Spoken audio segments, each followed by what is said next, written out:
Maya sat at her kitchen table, the same one she and Marcus had picked out from a thrift store 2 years ago. The table had scratches, coffee stains, and a burn mark from the night he'd tried to impress her with creme brulee, and failed spectacularly. It was funny how back then, even failure felt romantic.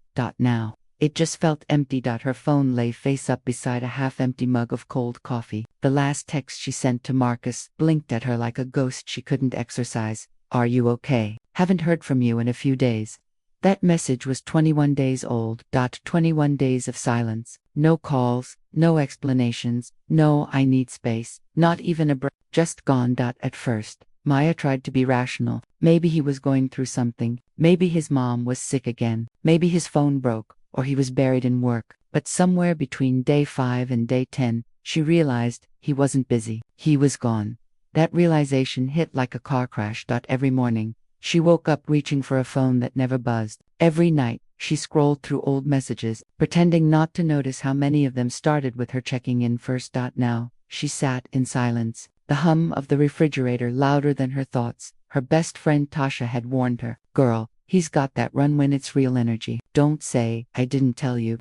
Maya rolled her eyes back then. Tasha had always been too blunt, too skeptical. But now, her words replayed like prophecy. Maya opened Instagram. Marcus's account had gone from active to private. His profile photo, gone. Tagged pictures, gone. The man had done a full-scale digital vanishing act. Who the hell does that? She whispered to herself, though her voice trembled. She clicked through old saved photos. Marcus at the park, his head tilted back in laughter. Marcus cooking shirtless. Marcus sleeping with one hand draped across her waist. Each image felt like a betrayal now, like she'd been loving someone who was already halfway out the door. By day 10, Maya's anxiety had turned into anger. She wrote long drafts of texts she never sent. "If you wanted to leave, at least be man enough to say it. You don't get to just disappear. I deserve better than this."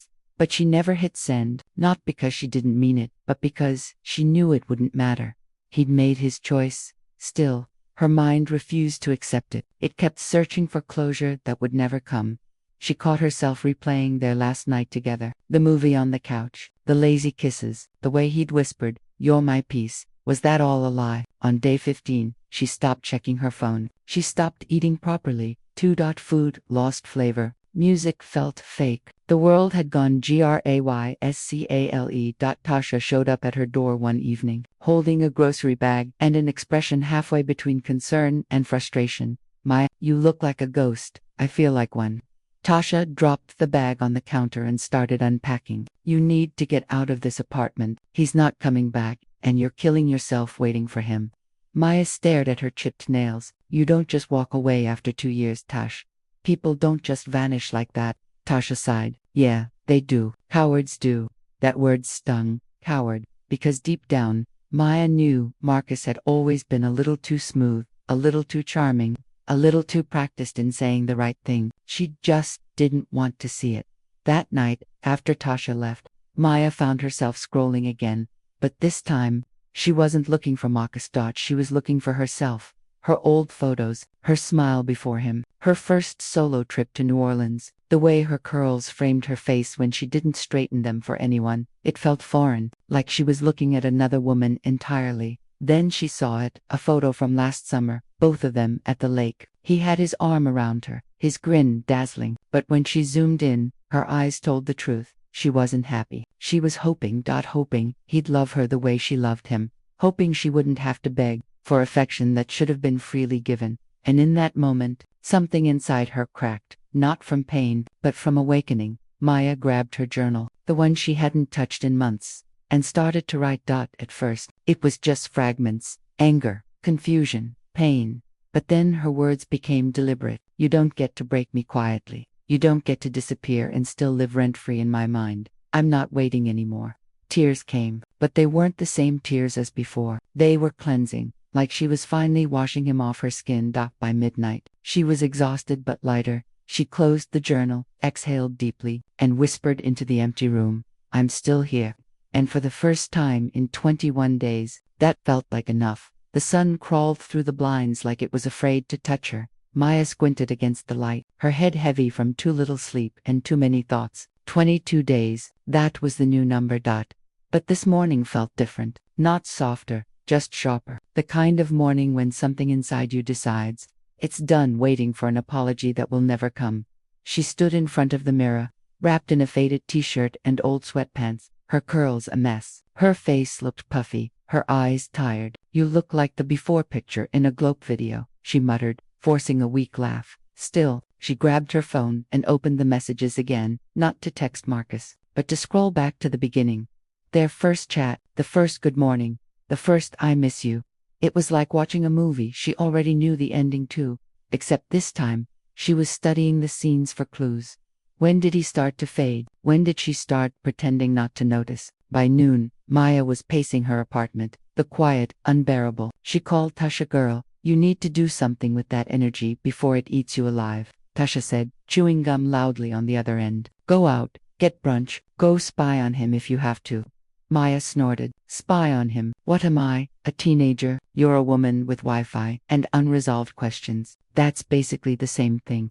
Maya smiled despite herself. "You're ridiculous, and you're too nice. Now, get dressed. Let's go see if Mr. Ghost has really disappeared or just changed zip codes."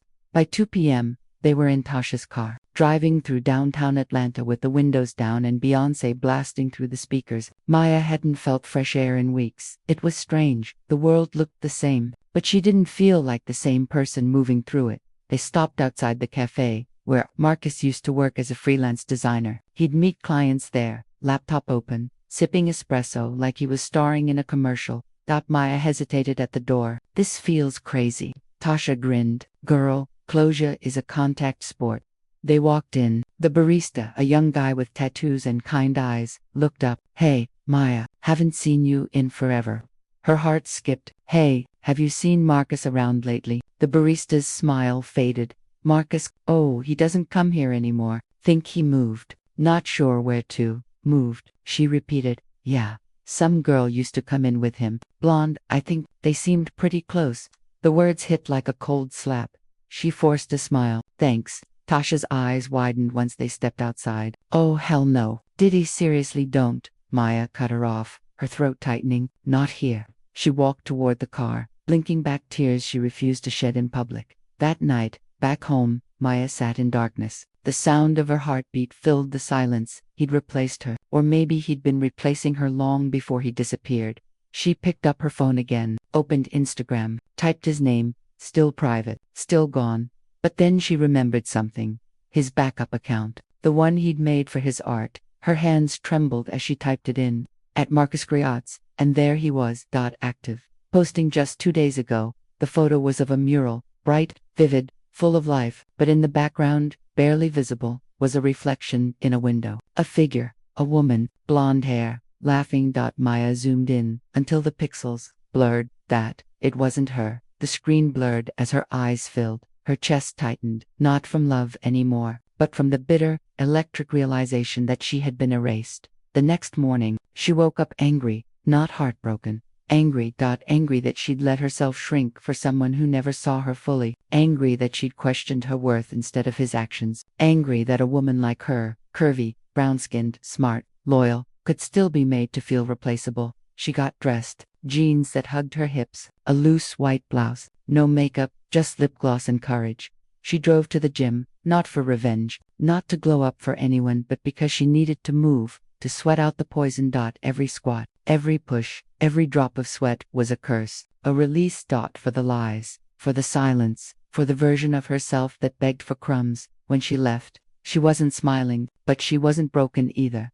That night, she posted her first photo in weeks, a mirror selfie, natural light, no filters. The caption was simple, still soft, still standing. The comments came fast, friends, co-workers, even strangers cheering her on. But the one that made her pause was a DM from an unfamiliar name. "Eli, you don't know me, but I saw your post. I think we have a mutual ex." Maya stared at the message, her breath catching. She typed back slowly. "Marcus." A minute later, the reply came. "Yeah, and you're not the only one he disappeared on." The world tilted all at once. The silence, the vanishing, the lies. It all started to make sense. Marcus hadn't just ghosted her. He'd made a habit of it, and maybe, just maybe, she wasn't done with him yet. Maya's phone buzzed again, Eli's name flashing in white letters against the dark screen. Meet me, I have info Midtown tonight. She stared at the message. Her first instinct screamed danger, but curiosity gnawed louder. She sighed and typed back, all right, but public place, safe. By 7 p.m., she was at a small coffee shop tucked between two office buildings. The smell of espresso and baked goods did little to calm the storm inside her. Eli was already there, early 30s, light brown skin, trimmed beard, kind eyes, and a nervous energy that made her instinctively trust him. You're Maya? He asked, standing as she approached. Yes, she said, taking a seat. You said you have information about Marcus. He nodded, leaning in. I saw your post. I didn't want you to find out the hard way. Maya frowned. What do you mean? Marcus has a pattern, ghosting women, making them think they're special, then moving on once he's bored. I've seen it happen with at least 3 women in the last 2 years. Her stomach churned. And you, how do you know this? Eli hesitated. Because I was next. I thought I was different. I thought he liked me. Turns out, he was just good at lying. Maya's hands clenched around her coffee cup. The warmth seeped through her fingers, but couldn't reach her frozen chest. Why? Tell me, she asked, voice low. Because you deserve to know. And I couldn't stop him from doing this to anyone else if I stayed silent. Hours passed as they pieced together Marcus's movements, messages, fake job offers, flights he took without telling anyone. Patterns emerged, a trail of broken trust, carefully hidden behind charm and charisma. By the time they left the cafe, it was dark and the streets glistened from a sudden rain. Maya felt a shift inside her. The anger from Chapter 2 had transformed into something sharper, more focused, determination. She wasn't just a victim, she was a witness, and maybe she could be the one to stop him from repeating this cycle. The next morning, she went through her apartment, gathering everything she'd kept from their relationship. Old letters, screenshots, gifts he'd given. It was painful, but necessary. Each item she picked up became a piece of evidence, a stepping stone to reclaiming her narrative. She made a decision. She would confront Marcus, not to beg, not to plead, not even to seek closure. She wanted the truth. And if she couldn't get it directly, she'd find it through the network he'd left behind. That evening, Maya started her digital investigation. Social media, email trails, mutual friends. She left no stone unturned. Every post, every tagged location, every subtle comment became a thread she could pull. And as the hours stretched into night, she realized something shocking. Marcus's web was far bigger than she imagined. He wasn't just hurting women, he was creating a kingdom of lies, carefully constructed to hide a darker side. Her pulse quickened. For the first time since the breakup, fear mixed with excitement. Maya smiled grimly at the screen. If he thinks I'll stay in the shadows, he's dead wrong. By midnight, she had a list of names. 3 women, 1 man who seemed complicit in covering for him, and an address, a place Marcus frequented when he wanted to disappear. She stared at the list, heart pounding.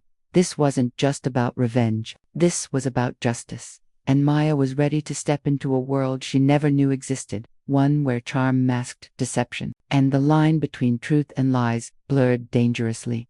Maya spent the next morning going through her list. Names, social media handles, mutual connections, everything had to be verified.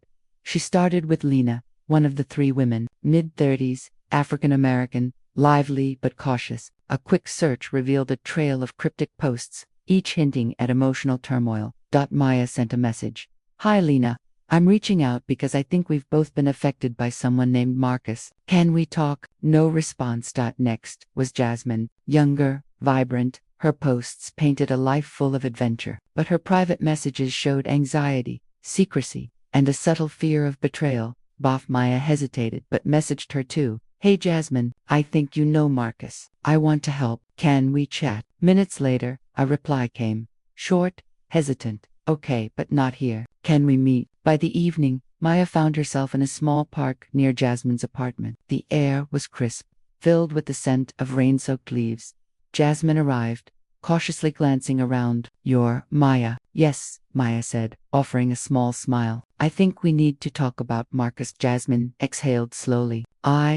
I've been scared to speak up. He's smart, he knows how to manipulate people, and he doesn't like being questioned. Maya nodded. I know, that's why we have to be careful. But if we work together, we might finally understand the full picture. Over the next few days, Maya and Jasmine exchanged information, screenshots, emails, flight receipts, each piece revealed more of Marcus's elaborate schemes. It became clear, Marcus wasn't just charming women, he was using them to cover for his own financial dealings, exploiting trust for gain. The more they uncovered, the more dangerous it became. Maya realized she couldn't do this alone. She needed Lena, and the mysterious man linked to Marcus's schemes, Ethan. Late 20s, tech-savvy, morally ambiguous, but possibly the key to exposing the truth. Maya contacted Lena again, this time with a more personal approach. She shared part of her own story, her hurt, her anger, her determination. This time, Lena responded, "I'll meet you. I don't want anyone else to get hurt." The meeting was tense. Lena was guarded but cautious. Maya laid out everything she and Jasmine had uncovered. Lena's eyes widened. "I had no idea it was this bad." Together, they agreed. They needed Ethan. Without him, the puzzle would remain incomplete. Tracking Ethan was harder. He moved through digital shadows, leaving barely a trace. Maya relied on a combination of social media, subtle searches, and a few connections through Marcus's network. After a week, she had a location, a small co-working space downtown, where he occasionally worked on freelance tech projects. Maya arrived early, nerves buzzing. She spotted him, young, African-American, slightly overweight, with sharp eyes behind glasses, typing furiously at a laptop. He looked up, wary. "You're Ethan?" she asked, keeping her tone firm. He studied her silently. "Depends on who's asking. I'm Maya. I think we both know Marcus. We need your help." Ethan leaned back, skeptical but intrigued. "Why would I help you? He's dangerous." Maya's gaze hardened. "Because he's hurting people. And because if we don't stop him, no one will." There was a long pause. Then Ethan sighed. "All right, but if we do this, we do it my way. No mistakes." Maya nodded. This was it. The pieces were finally coming together. But as they left the co-working space, Maya felt a chill. Someone was watching. Shadows moved between the buildings. Subtle but deliberate, Marcus's reach might be bigger than she thought. And the deeper she went, the more dangerous it became. But Maya couldn't turn back now. Not when the truth was within reach. Maya, Jasmine, Lena, and Ethan gathered in a small, dimly lit apartment. The air was tense, filled with the weight of secrets and looming danger. Ethan spread a series of printed emails and screenshots across the table. "Marcus is smart," he said, "but even the smartest people leave patterns." Jasmine leaned over, pointing at a series of transactions. "He's been funneling money through multiple accounts. This one seems like the hub." Maya nodded. "If we can track it, we can expose him. But we have to bait him first. Make him think he's untouchable."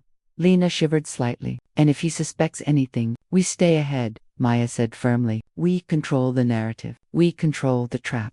The first step was subtle. Maya created a fake online persona, designed to lure Marcus into revealing his latest schemes. Every message, every interaction, had to feel natural, believable. Meanwhile, Ethan worked behind the scenes, planting digital breadcrumbs that would trace Marcus's movements and communications. Days passed. Tension built. Each notification ping sent a ripple of anxiety through the group. Then, it happened. Marcus took the bait.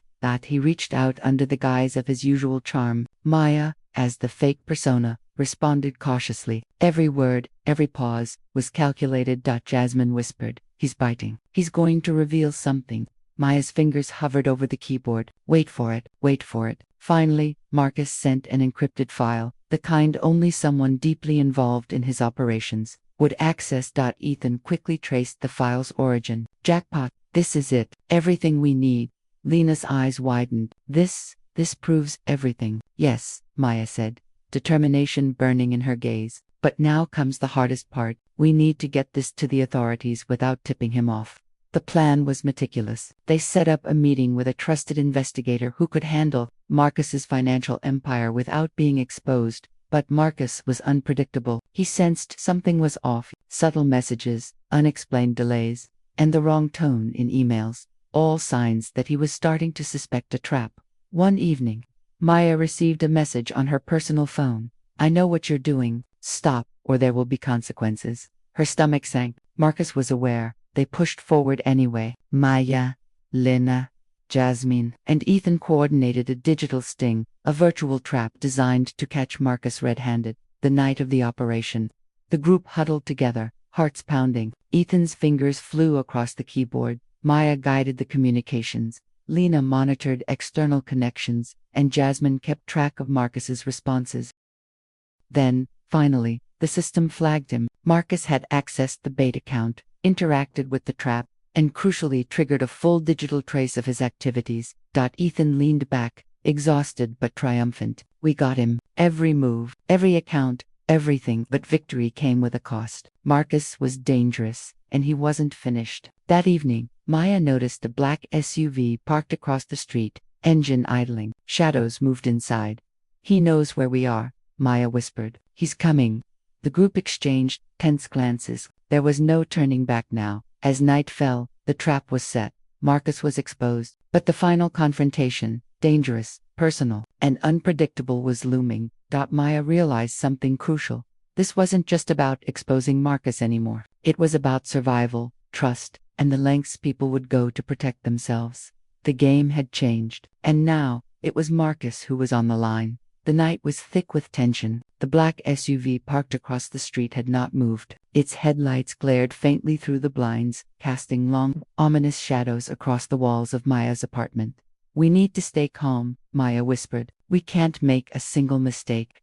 Lena nodded, but her hands trembled. Jasmine paced, her phone clutched tightly, ready to call for backup at the first sign of trouble. Ethan's eyes, fixed on multiple screens, monitored every movement outside. Then, the doorbell rang. Maya froze. Don't answer it. He wants us to react. The bell rang again, insistent. A pause, then a distorted voice came through the intercom. Maya, I know what you're doing. Step outside, and maybe we can talk like adults. Her stomach tightened. Marcus, the man who had haunted their lives for months, manipulating, scheming, and evading capture, now standing outside, daring them to confront him.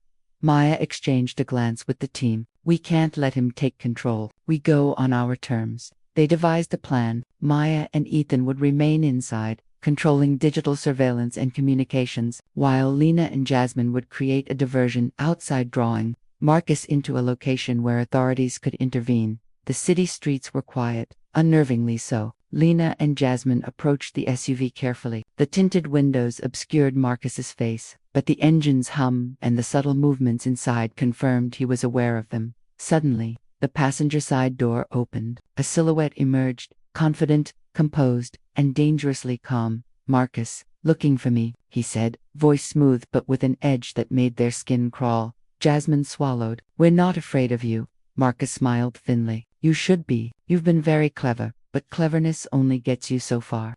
Back inside, Maya and Ethan were tracking every step. Marcus was being drawn into the trap, but he was unpredictable. One wrong move, and the entire plan could collapse. Then, a shout outside, Lena's voice. He's gone. He's running. Marcus sprinted toward a narrow alley, but the authorities tipped off and waiting closed in. Maya's heart pounded as she watched the scene unfold on the live feed.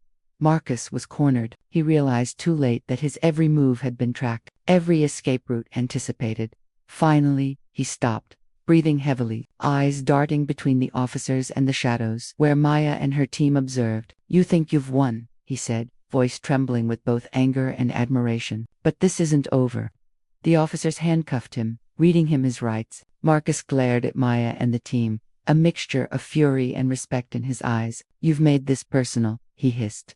Maya stepped forward, calm but resolute. It always was personal. Marcus, you preyed on people, and now it ends here. As the SUV drove away with Marcus, the team exhaled collectively. The tension that had gripped them for months began to ease, but Maya knew this was just one battle in a longer war. We did it, Lena whispered, tears of relief in her eyes. Yes, Maya replied, but stay vigilant. People like him don't disappear quietly. That night, as the city slept, Maya and her team realized that justice had been served, but survival, trust, and the scars of their confrontation would linger. They had caught Marcus, but they had also discovered their own strength, resilience, and the unbreakable bond that had formed through shared danger. The morning after Marcus's arrest felt surreal. Sunlight streamed through the blinds, painting golden stripes across Maya's apartment. The chaos of the previous night had left traces: overturned chairs, scattered papers, and the faint scent of adrenaline lingering in the air. Maya sat at the kitchen table, her hands wrapped around a mug of coffee that had gone cold. She replayed the events of the night in her mind, analyzing every decision, every near. Ethan sat across from her, tapping his fingers against the counter. "We got him," he said, almost as if he needed to hear it out loud. "Marcus is in custody. That's what matters." Maya nodded, but a shadow crossed her face. "Yeah. But what about the others? The people he worked with, the ones we haven't even identified yet?" Lena and Jasmine arrived, still exhausted but buzzing with adrenaline. They dumped their bags on the couch and flopped into chairs. Lena shook her head. "I can't believe we pulled that off. I thought we were done for when he ran into the alley."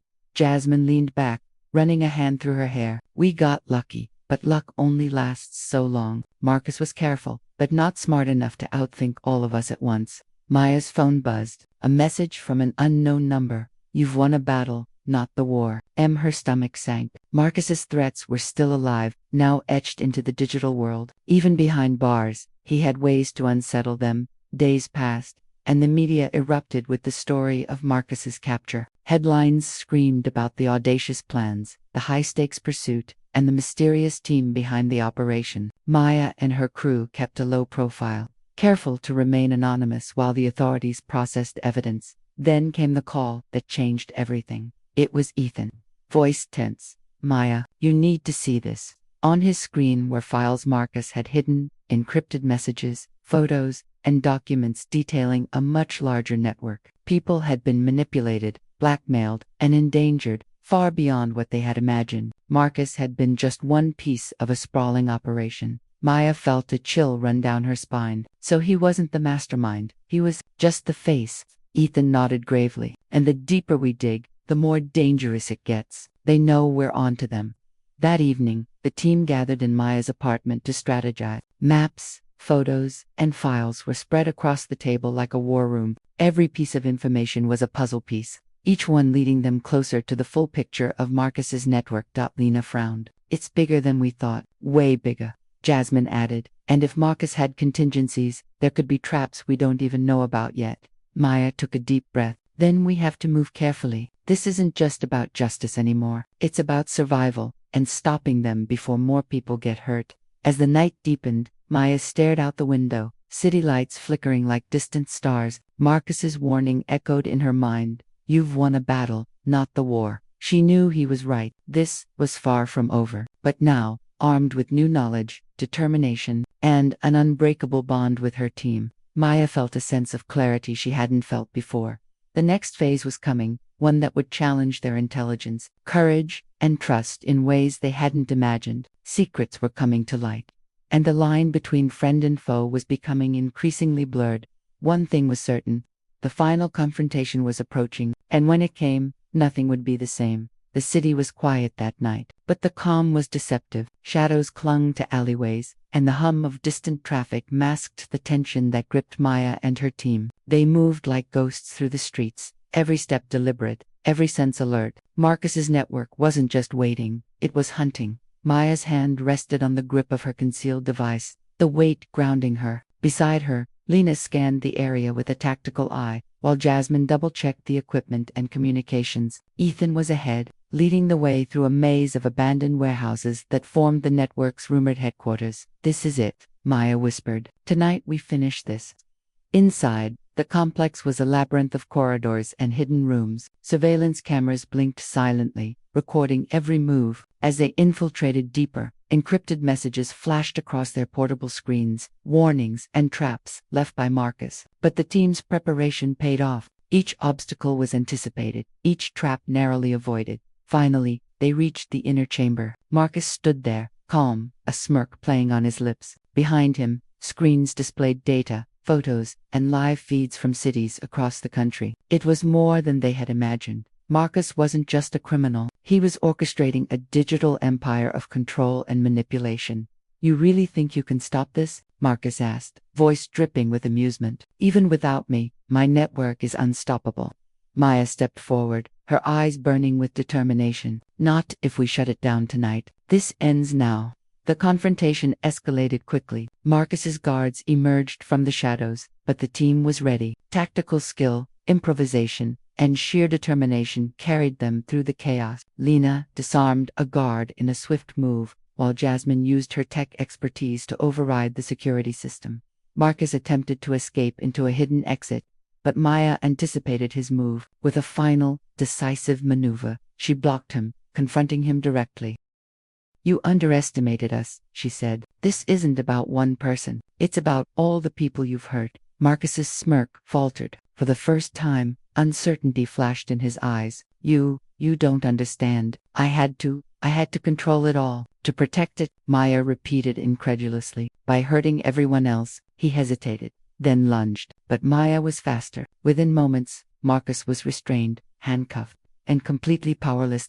With Marcus captured and the network's operations dismantled, relief washed over the team. The city's lights no longer seemed ominous, but hopeful. Media coverage followed, highlighting the bravery and ingenuity of the anonymous team that brought down a criminal empire. Maya, Lena, Jasmine, and Ethan gathered one last time, their bond stronger than ever. They had faced danger, deception, and betrayal, but they had emerged victorious. United by purpose and trust, Maya looked out over the city skyline. A sense of accomplishment mingled with the bittersweet weight of what they had endured. She knew the scars would remain, but so would the strength and courage forged through fire. The battle was over, but the lessons remained. Vigilance, resilience, and the power of teamwork could overcome even the darkest forces. And while the city slept, unaware of the danger that had loomed, Maya and her team were ready for whatever came next together.